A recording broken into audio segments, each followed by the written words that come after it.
Welcome back to the Awakening Conversations podcast. My name is Kate and I am here with my co-host Amanda.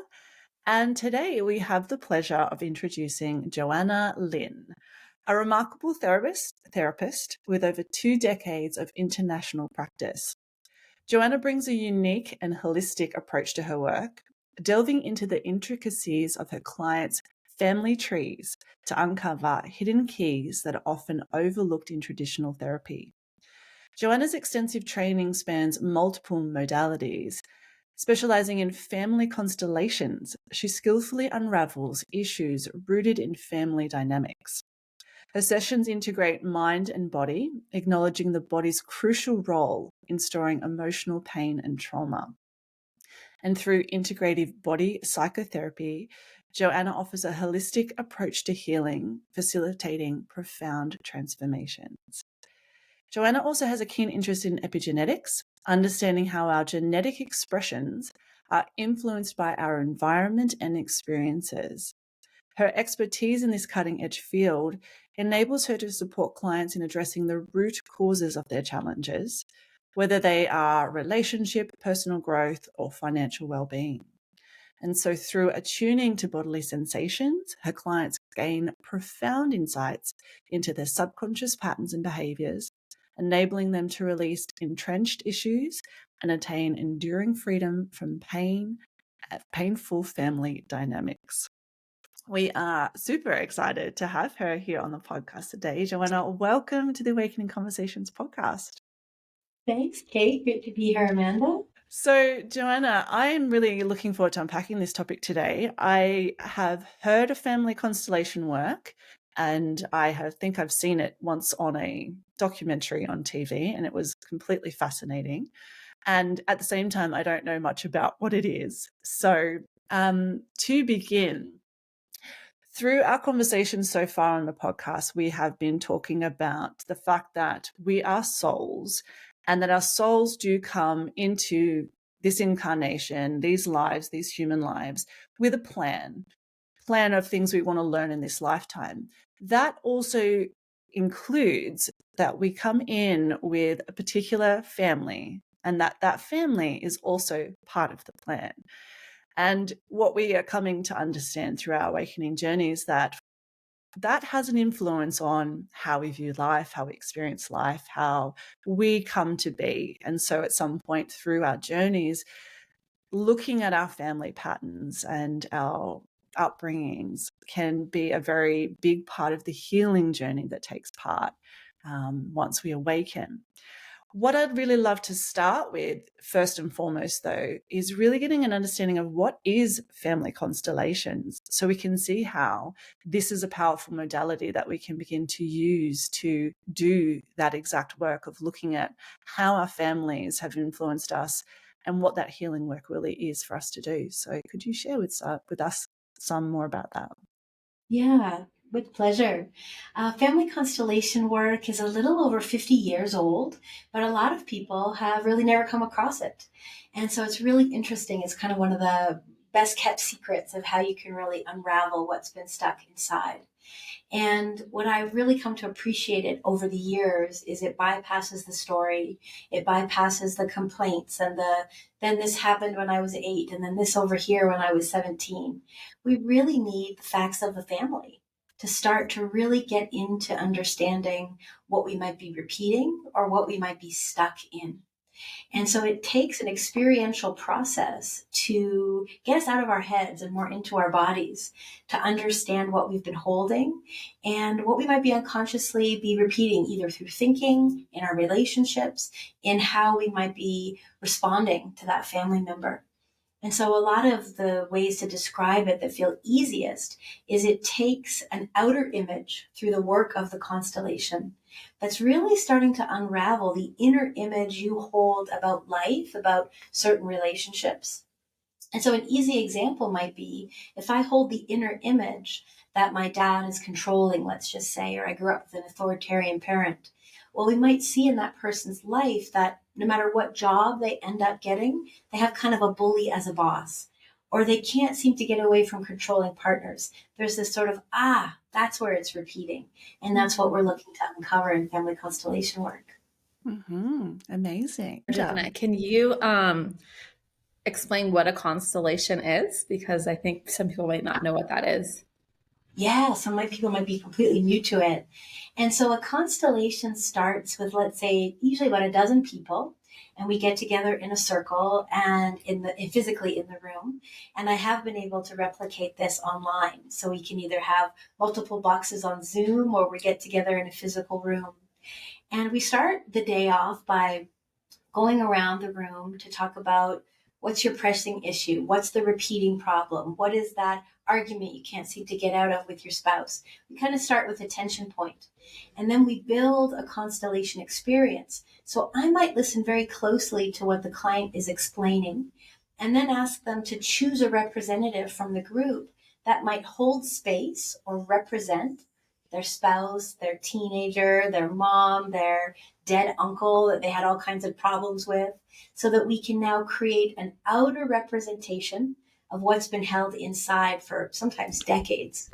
And then we start to see some things really unravel within the constellation, but most importantly, within inside of us and how we've held it all this time. And so once you have these people, and this is what I have seen, as I said on this documentary, was like you said, the first family member, and in the example that I saw, it was a woman who had, issues with her mother, that through this other person being this outer representation, a dialogue then happened where the client, as you said, began to express things that they perhaps wanted to say to the mother. And then what was fascinating to me was then the person acting as the mother, and perhaps you can expand on this, then also spoke as well. Is that part of the process? And what's actually happening there? What can you expand on that for us? What happens in the session? Yeah. I love that you asked for that clarity because it really gets into the good stuff. And so this work, it comes from the philosophy of the knowing field, that we are all interconnected, certainly as a globe, but more so as a family unit, as a family system. And so that interconnectedness in a way filters out, even when someone might step in to represent your mom. And so the founder of this work, Bert Hellinger, is probably most well known for his famous healing sentences that happen inside of a constellation. So it might be something as simple as, let's say I'm the daughter, but I've had to kind of raise my parents. They're troubled with drugs or just emotionally immature. And so the healing sentence might be, I am the daughter and you are my mom. So we want to start to shift and change that balance of order. And sometimes if we can just speak it outside to get it up and out of our body, this is where we start to make changes. Sometimes when it just sits inside, now it's this kind of like difficult reference point that we show up in all of our relationships. Like, we've got to take the lead. We're the one everyone's counting on. And this can complicate all kinds of adult relationships if we never got the experience to feel like the little one or to feel like the child who's been taken care of. Developmentally, we all need that experience. I just want to stick with a little bit more of like the actual process. Sure. Because what I again, back to this one thing that I saw one time, was, as we said, the client then has this, I am the daughter, you are the mother, and this opportunity to restore this position. Because interestingly, I think the one I saw, it was the opposite. It was exactly the mother had, alcohol issues, drug issues. So, the daughter had to care for the mother. But what was interesting in this experience, because you mentioned that this has up to 12 people that are part of a session here, but all 12 people at some stage may be involved in this one conversation. Because what I saw was, as the mother, or the representative of the mother spoke, there was this uncovering that the mother was the way the mother was because of the way her mother had taught, raised her. So another person came into this experience, this session, to act as the grandmother. And then that sort of expanded out from there, that, okay, well, she was like that because of husband. So someone stepped in as grandfather.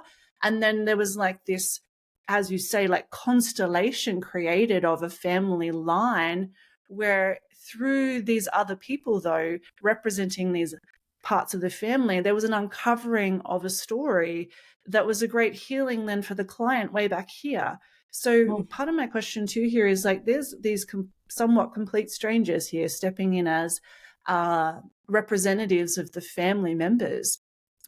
And yet what I witnessed was this woman who doesn't know these people and don't know her story have this profound healing by way of, as you said, information they're bringing forward from what they're sensing in the field. Mhm. So can you explain a little bit more about that for us? Because my next question on that, and if this is too much for one question, remind me to come back to this, but, you know, what are they picking up on there? As you said, there's information in the field. Do these people need to be intuitive? Do they have to be certain, are they just regular people? Like, how is that working for this client then to really have that powerful emotional cracking open and shift to be like, oh my gosh, now I can see things differently. And like, then it comes all the way back through that line, like a massive healing. Could you expand a Oh, little bit more on yeah, that? If that's too definitely. big, break it up. Yeah, you bet. Yeah. Well, we'll start at your first question around, and it might even be the greatest gift of this work to be able to embody that it wasn't personal. The truth is, if we hold it as personal, like my mom, loved the drugs more than me, or, remarried and he was more important, whatever that hurt point might be. If we're still stuck there in our 40s and 50s, it will complicate your present day marriage. It will influence the way you parent. It will change your confidence and the way you hold yourself. And so the experiential constellation, that stepping in of going, oh, like grandma did this to mom. And so in a way, one of the most powerful things to feel is, how could it have been any other way? And so it creates almost like a domino effect of release and unwinding and recentering, how you've held this relationship in your body sometimes for decades. And sometimes our parent might already be passed on, and we have no way to kind of repair that. Or we're estranged from that mom, or gosh, we're going to see her on Sunday and we're, a little nervous about it. However it might go, it's the change in us, how we now reference that relationship, how we either show up in it differently or how we show up for ourselves differently. So it's just got so many sort of like rolling benefits of this experience coming in. And that's why I love that it really brings the whole body together. And now the magic of it is sort of this knowing field, virtual strangers coming in and holding representation for others. I've done this for 16 years. And so I've lost count of how many constellation gatherings I've held. But in all of them, it's so interesting. Let's say who's chosen to represent the mom does so because in her family, again, stranger coming in to hold the client's mom, in her family of origin, she's the rejected mom. And she gets to hold the experience of, oh, gosh, that's how I must have made them feel. Or it's just this complete sort of role reversal to step at it and to look at it without your defenses, without the whole story running. And so there's no sort of coincidence in who is chosen to represent. And the ripple effect of that has just always been so magical to me. Do we need to be intuitive is a super interesting question. I've noticed that the more in tune people are with their body, the more sort of body centered and less in the mind they are, the easier they can step in. Some representatives that are really of the mind, they kind of go, oh, like, what did she say about her mom and how should I do this? They kind of are stuck in the mind about it. They might need just a little bit of guidance and some support with those healing sentences. But it's really, I've come to trust the work so deeply. It just sort of comes in and starts to unfold and the magic happens. It definitely sounds like magic. Yeah, I'm going to share that for those listening, that I have done one of Johanna's workshops, and I didn't actually, there wasn't time for me to have a constellation for myself, but just being in the space, I received so many openings and insights about my family and where things came from, how things happened the way they did. I found myself crying from other people's constellations. It just by being in someone else sharing something, not even in a constellation, it unlocked things that I think felt hidden before. It was an environment for so much to unravel and become clear. And yeah, it's like a portal almost. I think you described it as that, Joanna, as far as like this energetic container that we come together in to then look at our individual families, but there's so many universal truths, right, that run through so many families, and these truths are often we keep hidden, right? There are things that we don't talk about, whether there's a lot of things around shame and money and whatever, like abuse or things that people don't talk about in common conversation, but hearing other people feeling safe to share these things, it almost unlocks that maybe shame that we might have around those topics, and that in a way normalizes it. And so the concept of like sharing and healing within a group, like what have you observed from your experience? How is that different than working one-on-one with a client with this work? Yeah, to be honest, I found the group work even more powerful along the lines of what you shared. It's almost as if maybe we're in a group and we think, oh, I hadn't put that together yet, or I wouldn't have languaged it like that, but like, yes, that's it. And it gives permission to be vulnerable, to share, to sort of expose some of those stuck points, because there's this universal, we are one, this is a shared human experience, I am not alone in this. And I think that in itself is quite healing. And so some people that are new to the work might come into a group and just kind of hang back and just sort of catch the healing momentum through just observing. And that's kind of beautiful. It's a fairly unique approach in your ability to do that, to be an observer and have all the emotions that you just described, Amanda, even just in watching it. Can we talk about you in our workshop? You reference at times the different ways like mom can represent certain things and dad can represent certain things. Can you dive into that a little bit and talk about the different ways our primary parents might come out in our life experience or whatever challenges that we might face? Yes. The first place to start would be that our parents really set a blueprint or a template for how we relate to all of our future relationships. And so it's much deeper than modeling, like how did mom and dad treat each other? And this is where we really lean into epigenetics. The whole philosophy, if we look at the family tree around where did love stop flowing? Where did it get tangled up? What happened there? And what might I actually recreate? So that's kind of one area to look at it. To specifically answer your question about mom and dad, the founder of this work had a very controversial sentence that people still talk about 50 plus years later is success has the face of your mother. And people either gasp or, lean in with curiosity at that one. And really what that means is our first love is, of course, our mom. It's where we built this body. It's the environment that we shared in a very symbiotic relationship for 9 months. And the first 5 years of our development, our brain is patterning after our primary caregiver, which is typically our mom. And so is she happy? Is she fulfilled? Is she resentful and slamming every door she comes across? These are very different experiences to how we start to relate to our environment. And if there was anything that happened to mom, like as moms, we can now understand it's stressful to be a mom. It's stressful to have to work, or maybe something's up in the marriage, or maybe grandma gets a scary diagnosis. There's 101 reasons why mom's attunement might be pulled away.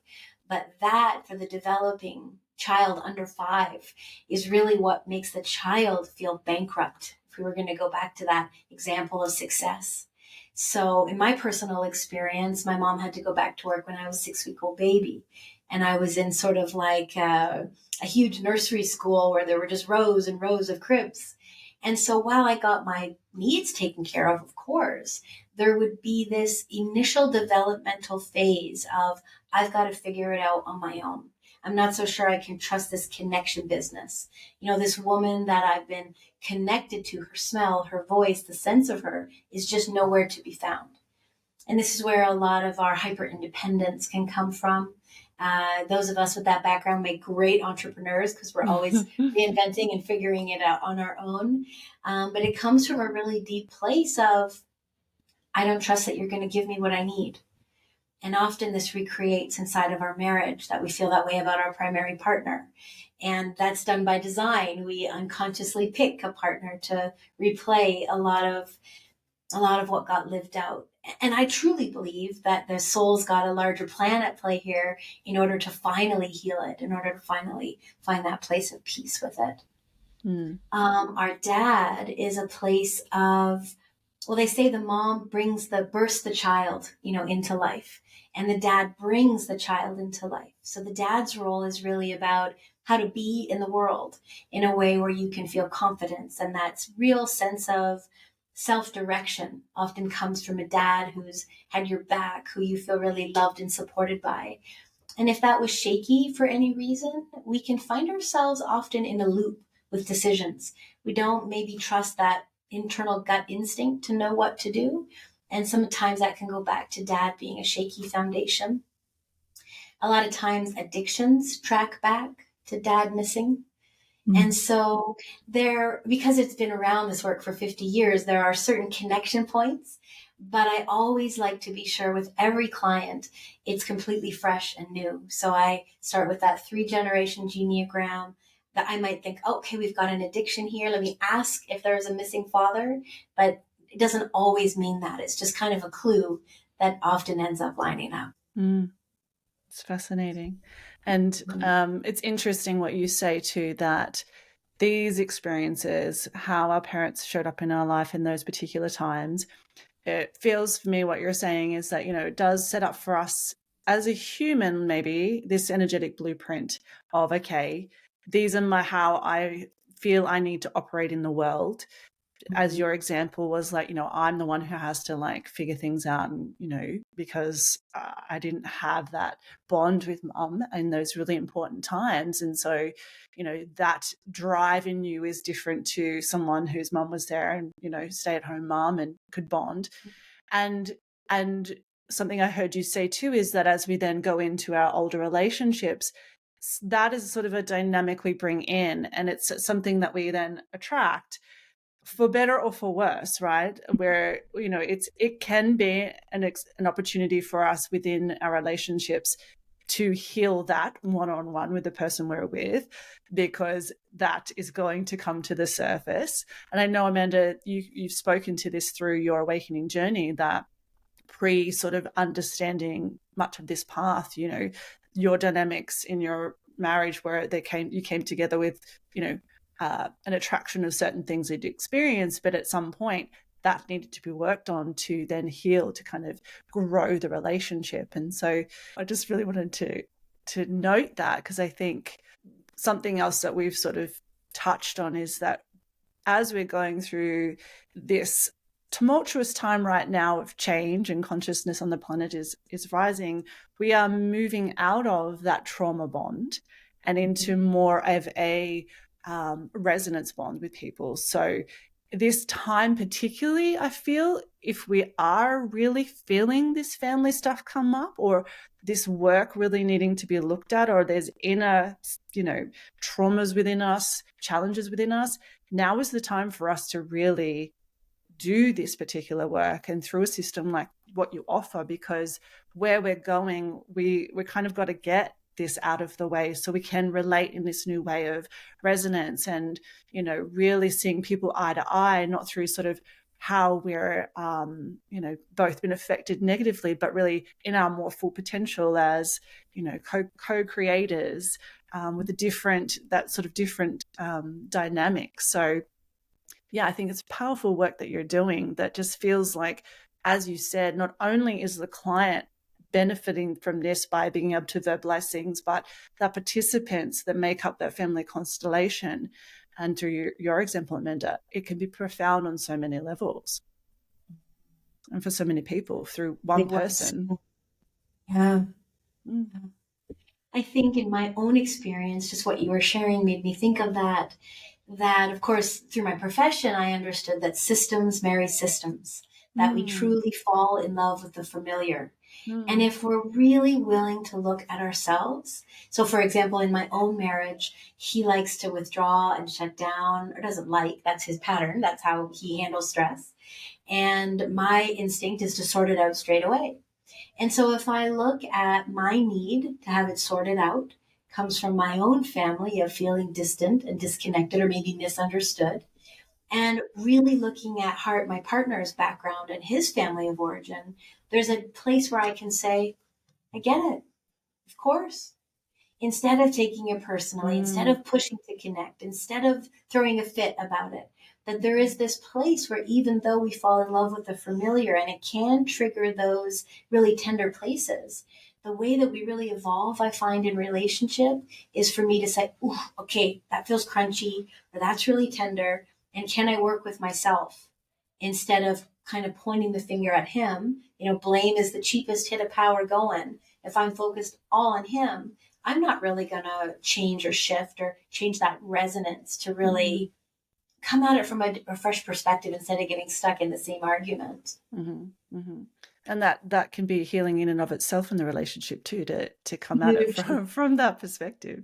On this same note, can you speak to what it is like to heal tricky parental dynamics, right? Like a lot of times as a child, we might feel wronged by one of our parents, or both of them, for whatever they did or didn't do. And what have you seen is the experience of people that come to acceptance of who their parents are and were in their lifetime, their experience with them. Wow. That's almost like the key to freedom, the question that you're asking. I think that's where we all should be at least moving towards. The founder of this work talks about life looking at us differently when we can lean back into our parents.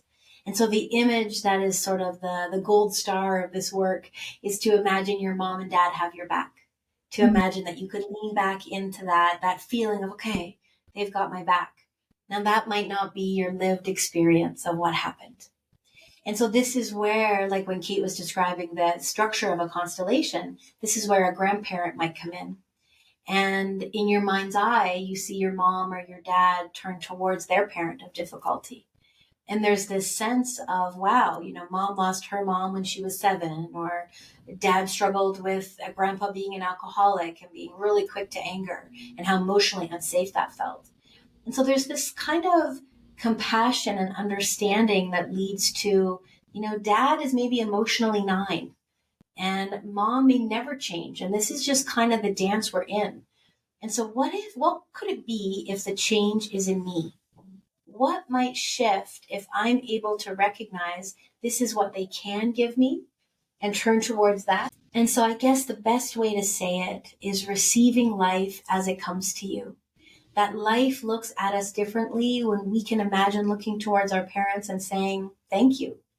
Thank you for this life. And if that's all you could have given me, like in some of the clients I've worked with, if they've been adopted and that's really a raw pain for them, so this life is all you could give me, I receive it fully. And I really let that be enough. Because I can't tell you how many 40, 50, 60-year-olds are out there still in a fight for what they didn't get enough of. And I think all life has the ability to do is give us back some version of that, because it's trying to say, will you learn it this time? Hey, how about this time? And it just shows up in different versions of people. Yeah, that was a constellation in our group as far as and I really felt that as far as I imagined what it would be like to be adopted and to hold that wound, like to feel that wound of my mother gave me away, and to live with that, and then to recognize, to really feel that the mom did as much as she could, right? And to I felt that on a deep level in the other person, that, and I saw them fully experience that and process that, and and they were further along. And so to get to that healing, whenever that is in life, for something like that happen, like, your initiation of life. That's profound. That can happen in just one session of this work. So that's pretty remarkable. I'll share a story about, it wasn't with Family Constellation, but I think it's the same concept, same idea, as far as coming to see our parents in a new, different way. And it had to do with my dad. And I don't know if I shared this in the workshop, but my dad, my grandmother, she created these books for all her kids, and in them were a year for each of their lives, and that she'd write something and they had pictures. And I remember looking through my dad's, and I was probably like a late teenager. And I remember getting to one of the years, he was probably like 8 or 9, and just seeing this little boy with the saddest face on him. And I could just feel this sadness in him. And I read what she wrote, and it was just like, oh, you're disappointing us. This has been the hardest year. And that stuck with me. And then a year ago, I was doing a lot of personal work, and it was before my dad was coming to visit, and I was reminded of that that book that I saw, and I just saw my dad as that little boy. And my dad and I, we can butt heads, and I was able to have 9 days of peace with my dad because I just saw him as that little boy, and I no longer saw him as the dad that raised me, but I saw him from a different light. He is the result of, as you spoke, his parents, who are the result of their parents, and everything culturally and economically and whatever of life that, the times were different, that, as far as like living through the Depression or whatever, like it's a very different experience. And so I think seeing our parents in different ways, and I think that's what this work can do. It can help us experience our parents in different ways, allows us to then shift whether we're with our parents or not. It shifts our relationship with them. We can create something new. We can rewrite it through having a new vantage point for how we see our parents. Does that make sense? That's really it. That story is so perfect. That's exactly what I mean. And I used to teach a class called The Myth of Forgiveness. Your story reminded me of this, because forgiveness, if it were strong enough, it would have worked by now. There would be hundreds of books about it. And what could be even a stronger term than I forgive you, Dad, for those moments we get into friction, is I understand. When my mind was reminded back to that picture of you in that book and the "we're so disappointed in you" comment, I understand where sometimes you drop the ball on connecting with me, or you can't go into those deep conversations that I'd love to have with you. That there's just this, I get it, and I'll meet you there. And we can let go of some of the hurts and some of the ways we wish it would or could be, and really receive what is there. Yeah, it sounds like there's such a powerful tool people are learning as well, of like acceptance and a letting go, but an allowing as well, of like, maybe I can just allow that to be what it was, hold that's one, my experience of my parents, two, their experience of their parents and their life. And like, there's such a releasing of burden, of feeling, of what we're holding on to say how we've been wronged or hurt, and there's, it is just such a powerful understanding of who we are. And I think that's so needed and important, because yes, we may have had very challenging experiences, but we forget that maybe the person that caused us that challenging experience also had challenging experiences. It humanizes us in some ways to really understand and see that not only our parents, but everyone around us who we may be challenged by has got something they're challenged by, right? Like it just, if we could see it within our parents, and we could then go, okay, well, there's other people, humans in my life as well. We're all struggling with something in some way, and especially when people treat others in such a way that is less than we would like to be treated, or not so loving or kind.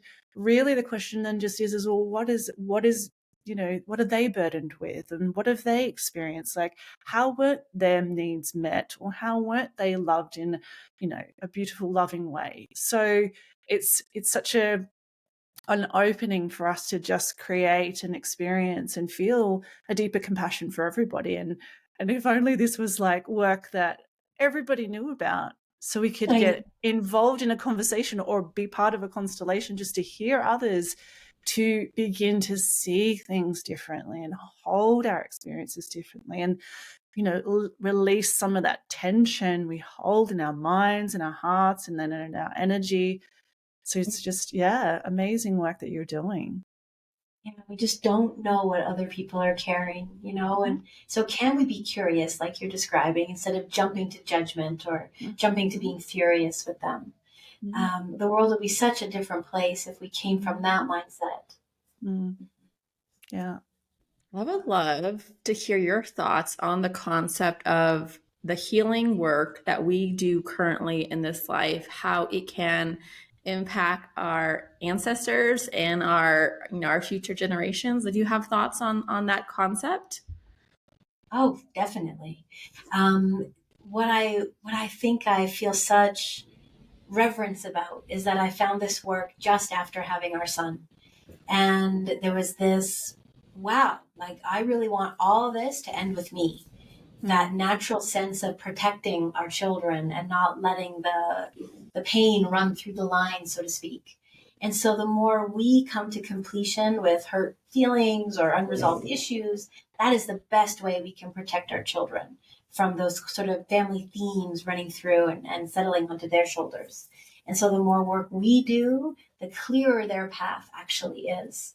A lot of times when clients come to see me about, little Johnny doing this or trouble with their teen, and they want to say, can I send my child to see you? And I say, well, I'll talk to the parents. I need to know the family history, because our children express what's unresolved in us.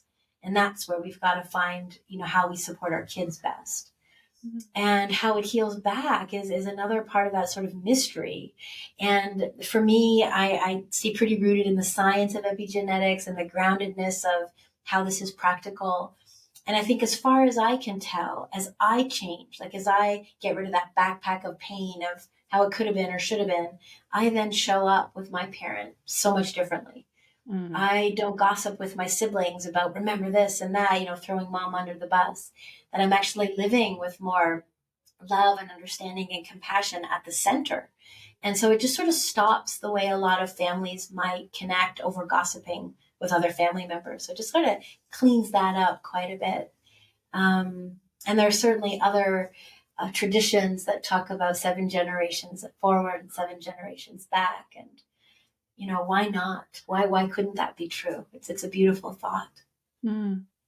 Can you also speak to a little bit more of the epigenetics for anyone that may be new to that concept? Because what you're sharing there, especially in that example of, okay, can you speak to my son, but no, wait, let me speak to the parent. Because really what you're explaining there is like, okay, yes, he might be having some challenges, but if I only work with him and I don't work with mom, that's going to maybe continue until mom has that realization of, okay, in me, what am I holding? How do I not hold that? So therefore, every day forward for little Johnny here is completely different. But also then in that, how for little Johnny, that's changing things from him and epigenetically. What does that mean? What exactly is happening there? How is that then that really positive healing for the future generations? Can you explain a little bit more about that for us? Sure. It's probably easiest to give it a computer analogy that none of us are born with a clear hard drive. We actually share an operating system with our parents and our grandparents. And so this kind of encoding in the DNA that we are literally born prepared to deal with the stresses of our parents and our grandparents. And the challenge that we kind of run against is maybe my grandfather was a prisoner of war, and here I am 2 generations away, riddled with anxiety. and completely stressed in being in large groups of people because I'm carrying something from 2 generations back. So being able to look, let's say, at a child in distress across the generations really fills in the blanks and lets me work with the root cause instead of just symptom management kind of approach. I'll see if I can remember this case because it's remarkable. The boy was 8 or 9 and he was stabbing the couch. Like he would get the kitchen knives and like stab and rip apart the couch. And so, of course, very alarming to the parents and, tried all kinds of different things to anger management. Is he, a defiant child? Is he mentally ill? All these scary labels started to get thrown around. And thankfully, they came across somebody that asked them, have you ever looked at inherited family trauma?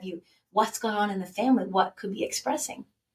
And it turns out that the grandfather killed somebody in a bar fight, killed someone with a knife and was never apprehended. There was never any atonement. There was never any resolution. And so now this instinct to reach out and hurt something close by, yes, it's the couch and not a person, thankfully, but that instinct lives inside of this child. And so until we know what it's really about, can we sort of give that back to the grandparent that, did the deed, that had the act, instead of making or pathologizing what this young child is doing, understanding where that instinct is really coming from. Yeah, I think that's something powerful for people in listening to this too. Like it's allowing ourselves to have these experiences we might have of what we think is ourselves, but hold that again to not personalize everything that we think might be wrong with us, that there might be more to that when we can look from a broader picture, much more expanded perspective of, how might this be not essentially mine, but that there is this awesome opportunity for us to then say, okay, well, where does this belong? And how I can then kind of remove it from, my sense of self, because I have this greater understanding that actually, no, this is generational and back somewhere. And, again, through the work that you do, there's that healing. Okay, well, and it's a releasing. So then your experience of yourself can really shift. And I think, speaking to that, that is the power of that work is because I think to myself here of like, just in general, how I've personalized my experiences through life. And I think we can't help but do that, right? It's our inner world. We think about, oh, this must be me, I am like this. And yet it's because of, situations that we grow up with, peers, parents, whatnot. But we internalize and make it mean something about us. But to hear in this moment, it may be a little bit more than that. Feels to me like it could be this sort of like, like a life raft or whatever we're offering people here of like, hold on a second, maybe, there's more to this. And there's an opportunity to explore that through modalities like this. Like maybe there's more to it. Maybe, give yourself a break here and a permission to start to explore what else this might be, because this could be a really powerful opportunity to heal and like see more of who you really are when we take out all those stories and what we've made to mean what we are. Truly. We are so much more than we think. And I think so many of us suffer with, this is just how my relationships go, or this is just how I am with money, or really sort of shut down or judge ourselves. And gosh, there's so much more to us than we realize. And so to be able to see ourselves with a full picture, it just brings in so much more solutions. And so much liberation. Yeah. What's your experience been with people who maybe their children are a little more grown, or, they're not, you started when your son was quite young, but say, they've passed the 5 years, that really critical stage. What have you seen, or what are your thoughts on doing this work at later stages in life, and how does that affect children, and then of course their children going forward, regardless of what age someone might do this work? Oh yeah, thankfully it's never too late.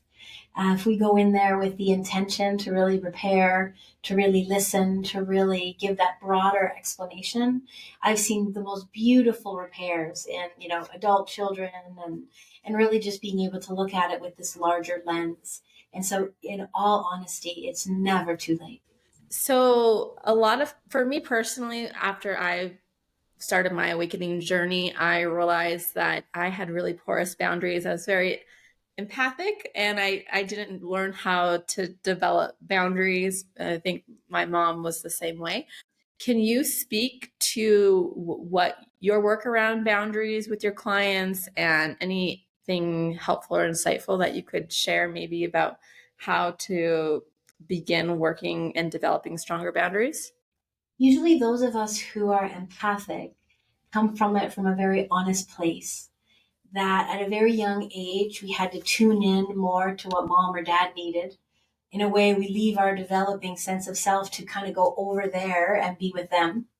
And so, this idea of a young child thinking, mommy looks sad or mommy's stressed, what can I do to kind of prop mommy up so that hopefully she'll be able to give me what I need? And so, we get a little bit of role reversal there. And any of us who grew up in families where there were certain expectations of how we behave or the grades that we get or the games that we win in order to be thought of as valuable, we get confused around our inherent sense of value, and that's kind of performative part of ourselves. And so in a way it can be as very early stages we start to internalize, like, who do you need me to be in order for things to be okay with us? And so if I have to, hive off this part of my personality or turn into a pretzel over here, I just start to give myself away for connection. And I think there's been a lot written about, kind of like the consequence of people pleasing, and what I've seen over and over again, because I work a lot with kind of relationships in distress, is that one side of the couple hasn't said, that doesn't really work for me, or I don't feel respected here for, 12 years. And this is the crux of why they have an affair with somebody at the office, because now the proverbial rug is up at the ceiling and there's just too much to say. And so, you know what? I'm out of here. The challenge with that is if we don't look at how we show up with boundaries, of how we state our needs really clearly without feeling, guilty about it, we are going to recreate that in our next relationship. It's about how we're showing up, about how that space we are able to hold for ourselves. And a lot of the times that healing work in those examples, if I was taught to give myself away for connection, to be the helpful, good girl, this does not serve us very well in our adult lives. Is there anything else you'd like to share about healing with our listeners and, coming from the profession that you do? Is there anything you'd like to tell them about this journey and the work and just the importance of the healing work when we begin to awaken and in life in general? I think what you mentioned a little while ago, Kate, in the conversation about being a lifeline or being hope. I think a lot of people call me after really searching, speaking to this expert and reading this book and trying that thing. And there's this place of, I just haven't got to it. I haven't found that healing that I've been looking for. But they didn't include the entirety of the whole situation. We're so individually focused in our society that we're not taught to look at the full system. And so for those who are on the healing path and have only maybe gotten so far and maybe feel frustrated or maybe giving up hope, to just remind them maybe there's a whole other spot over here that you haven't thought to look, and that can really be beneficial. For your listeners who are readers, my most influential teacher, his book won so many awards. It's called It Didn't Start With You. And I just love that title. And Amanda, in Spanish, it's This Pain Is Not Mine. And I just love that translation of the book is now in so many different countries. But I think what I love about it is it's got some really cool epigenetic science and the kind of explanation of it, but case studies that really help you see, oh my gosh, this is how it plays out in this family. Or wow, I can really relate to that. So if your listeners are readers, that would be a book I would highly recommend. Can I just add one more thing that I think is relevant to our conversation about awakening? And I see this with maybe people who move abroad, and sometimes there could be a desire to fix what's not working, and sometimes couples, they part ways, and so like that, or like with an awakening, we start to see, maybe we separate from someone that we're in partnership with. And so this work is really important to do in those instances, because if we don't do this work, we're just going to find another partner that's going to fulfill that same pattern, that unconscious pattern that we saw in the initial right partner. We're more likely to find another version of that if we don't begin to look at where these dynamics come from. So I'm really glad that we have been able to have this conversation about our families, because for me personally, when I started to wake up, I realized that everything I was doing was to heal on an ancestral level. I was told I'm here to heal my ancestral line, and my life kind of made sense after knowing that. And so that's why I love this work that you're doing, Johanna. And I'm grateful that you're able to share it. And I think a lot of people are going to be able to glean a lot of great information of how they can apply it to their own situations. So, is there anything else that you would like to share with us before you share about your offerings and how people could potentially work with you if they feel called? Yeah, just what you brought up there, Amanda. It's reminded me that so many people that come into this work are what I call the white sheep of the family, better known as the black sheep. The one that awakened, the one that questioned, the one that sees things differently. And a lot of times that can be exceptionally painful to be the one in your family that sees everything differently, because we're so organized, I guess would be the best way to say it, by belonging. In fact, the founder of this work, I think he's written about 30 or 40 books about the family, and belonging is in every single book. It really kind of shapes us. What do I need to do to belong? It kind of goes back to that boundary conversation we were having. And so this understanding more about yourself inside of the fabric of your whole family system can be very enlightening and very freeing, and get you out of that questioning, like, is there something wrong with me? Like, how is it? Did I land from Mars? Like, how am I so different than my family? And that's something I think many of your listeners could relate to, because we are on that awakening journey. And a lot of the times we're choosing family because our own family doesn't quite know how to join us on this journey. Mm-hmm. Yeah, amazing. And so can you let us know then how people can connect with you, work with you, and what your offers are? Yes, I'd love to offer your listeners. I just created a really intensive personality profile. It's called Reveal Your Family Imprint. And so it's all the questions that I really distilled down from years and years of working with people in private practice. And then it gives your listeners an indication of who they are inside of their family system.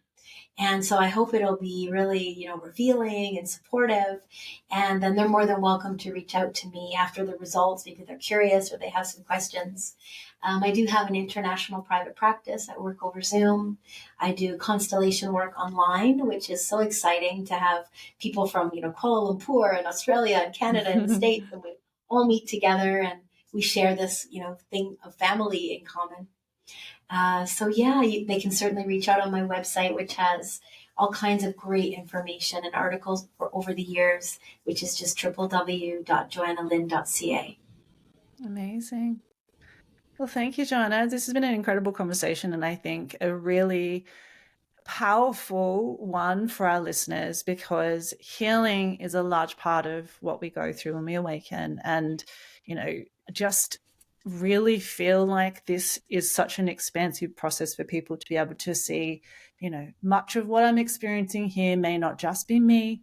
There might be more to this that I can work with, I can shift, and I can bring myself into a more liberated sense of me and who I am, and have space from things to really be, a more authentic version of me, who I came here to be, and just really receive the beautiful benefits of healing. So thank you for doing this work in the world, and thank you so much for being on our podcast.